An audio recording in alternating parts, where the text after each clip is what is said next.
بمجلس للشعب. المجلس الحقيقي للشعب هو الذي يقف مع الشعب السوري اليوم بدمائه، دماء السوريين في الشوارع. وبشار الأسد لا يزال يدعي المجالس والألعاب التي يريد أن يظهرها فقط كرسائل خارجية، إنما في الشعب وهذه مجلس مدينة عنادان لا يوجد ولن يوجد أي اعتراف لمجلس شعب بعد اليوم.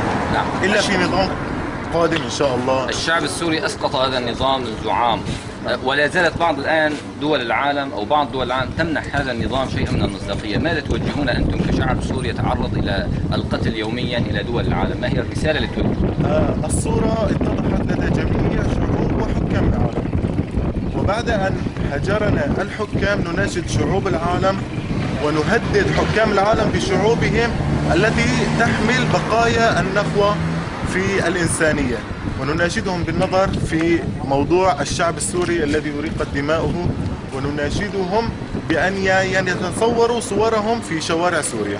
نحن الآن في مدينة عنادان وأمام مجلس مدينة عنادان، ولا يوجد هناك صناديق ولا يوجد هناك انتخابات. ما هو سبب هذا الإضراب عن الانتخابات في مدينة عنادان وفي ريف حلب بالتحديد؟ نحمد الله عز وجل على وعي الشعب الذي تحرر من قيود هذا الظالم وطاغيته وشبحته بفضل الله عز وجل، ولن ينتخب إلا في مجلس قادم إن شاء الله في نظام شريف.